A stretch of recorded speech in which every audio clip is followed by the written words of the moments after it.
Hey guys, it's Brianna Battles, and today I just want to talk about a graphic and a blog that I talked about that really resonated with a lot of people, so much so that I felt like I needed to record a video so there's a little bit more context and understanding around the 5 P's that I have identified, which is preconception, pregnancy, postpartum, pelvic health, and performance, and how all of that relates to pregnant and postpartum athletes in particular. So the themes that are attached to each chapter in a female athlete's life are really important to take to heart and then hopefully be able to apply individually throughout the course of this journey, really, because it starts with preconception. And my recommendation for that, when people email me and they're like, hey, I'm looking to get pregnant, what should I do, what should I not do? So there are so many different things that we could talk about, right, as it relates to this. But I'm going to focus on the work that I do, which is taking into account your performance, your overall athleticism, the fitness that you want to do, and then how that relates to your changing core and pelvic health demands and just the different stresses and things that are influencing this chapter in our life and athleticism and body. So for preconception, one thing I want athletes to know is to just get a baseline of your tendencies. What do you do all the time? Do you constantly stand like this? Are you a big breath holder where all of your movements, exercise, everything is, or are you like just kind of a tense person? I know what I am, and my default was everything was kind of like sucked in, tight, braced, and high strung, suppressed. So it's getting a baseline of what you do and then how that might be influencing your pelvic floor. So are you just totally squeezing everything all the time, squeezing your glutes within your pelvic floor, or is going along for that ride? So that's just something, it's not a problem, it's just something to be aware of so that you can make appropriate adjustments as your body continues to change. When it comes to pregnancy, we hear really generic or really extreme things in the fitness industry. It's either, and by our doctors and well-meaning friends, etc. It's either listen to your body and just do what you've always done, or it is, you shouldn't be lifting that, you shouldn't be doing that. And so let's hang out somewhere in the middle where we know that listening to your body is not good enough. We know that you can't just keep doing what you've always done. Your body is changing. It's in a completely different state, and it's going to continually evolve over the next few months. And frankly, like pregnancy and postpartum is 2 years of your life where it's just not completely about you and what you're used to doing. We can hold on to some bits of normalcy, but a lot of it, we really have to shift our focus to surrendering to the changes our body needs to make in order to grow a baby. That means things don't stay the same. They change because things are changing up from the inside out anyway. We can't control that. So how can we work with our body during this chapter instead of trying to challenge it? And a lot of time that comes from like fear, insecurity, ego. We don't want to stop doing the stuff that we like to do. And you don't have to stop. You just have to kind of adjust your game plan to accommodate where you're at right now, because right now is not forever. When it comes to postpartum, a theme that is in my 8-week postpartum program that I come back to over and over and over is it's about having intention in what we do now so that we can have intensity later. And that can really be applied to a lot of different things. Postpartum is kind of, you have to slow down because your focus is so attached to healing from birth, healing from pregnancy, adjusting to your baby in this huge transition in your life. Whether it's your first baby or your 5th baby, it is still a huge change and responsibility that you have. And so there tends to be, with a lot of the athletes that I work with, a desperation to just feel normal again, to get back into a normal routine.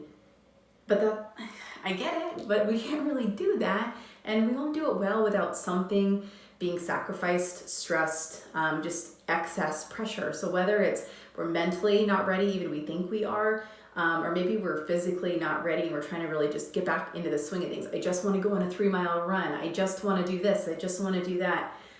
I get it, and that happens with time. Intention now through your rehab, through really gradual fitness so that you can have the intensity that you desire later and you're not trying to push too much too soon.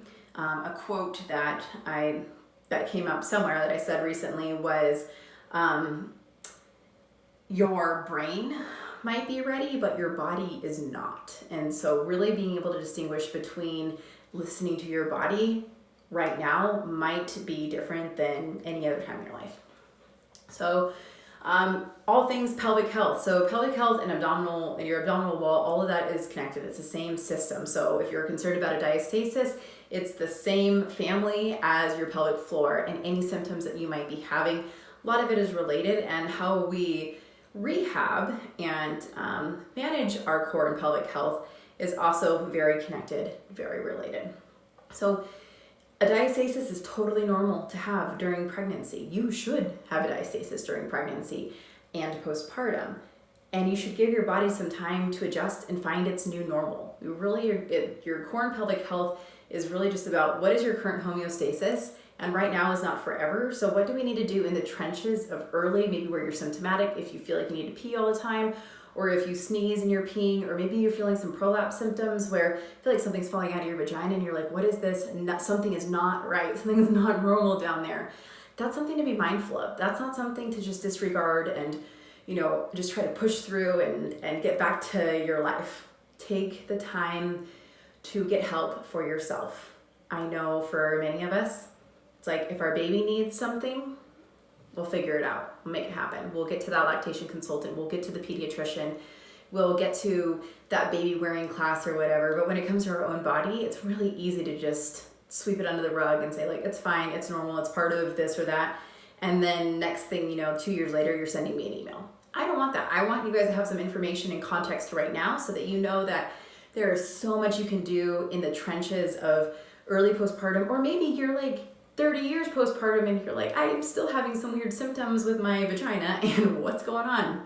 There is a lot of help for management, support, and improving the symptoms that you have, or at least learning ways to give you the life and the activities that you want to do. Okay, last one, because I'm running out of breath, is performance. And I love talking about this because at the end of the day, I'm still a strength and conditioning coach. I talk about vaginas sometimes now. Trust me, it's weird. My life has totally taken a weird turn.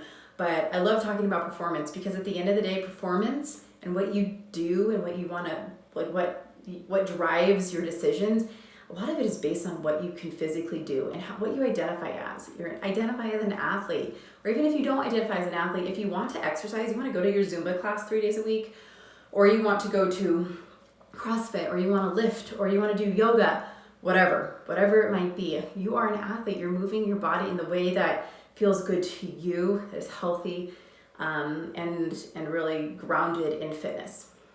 So with that, building into performance is about having a foundation first. You have been out of your normal for about a year. You can't expect to pick up where you left off, or you even pick up where you left off when you say you worked out until you were like 39, 40 weeks pregnant. Well, 8 weeks later, 6 weeks later, whatever it might be, and after a huge physiological process of delivering a baby, no matter how the baby comes out, you're not your normal self. And so trying to do that weight again, or giving ourselves the benefit of the doubt, like, well, I think I can do that, or I'll just go light, I'll just modify. You're not even ready for modifications yet, because your body has to rebuild and then earn the right to push harder, more, faster, etc. It's just truly basic progressive overload, which is doing more over time.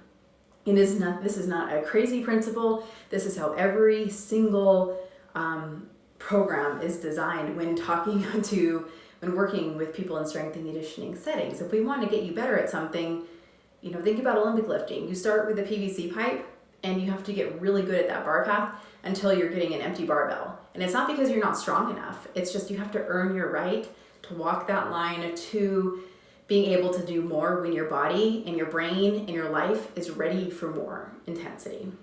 Okay, so performance is not something you return to at 6 weeks postpartum. And frankly, it's not really something you're typically at by 6 months postpartum. It is a long process. And this is not to be a buzzkill. This is just to give you permission to adjust to the chapter of life that you're in, knowing that the gym will always be there and the weights will be waiting for you to rack them on the barbell. The hills and the roads in your community will be waiting for you to get back to them for your running, for your sprinting, for whatever you want to do at the capacity that you want to do. But you have to earn that, and you have to build to those things first, and that's respecting the rehabilitative process of postpartum. It's respecting your pregnancy training and how what you do during pregnancy could potentially influence your postpartum chapter and performance. And it's just really trying to make mindful decisions around this chapter as a whole. Because at the end of the day, you know, you can be a mom and you can be an athlete and they can coexist. And if you're having symptoms, you can be fit and manage your symptoms. Like, we can combine and give hope and information and strategy to a variety of people. And we have a lot of different ways of presenting that. And so this video always goes way longer than I intend it to, but there's a lot of hope, there's a lot of help. And I hope reading a little bit more into this blog really resonates with you. And I would love to hear from you. So please send me an email, comment. Love to chat more. Thanks, guys.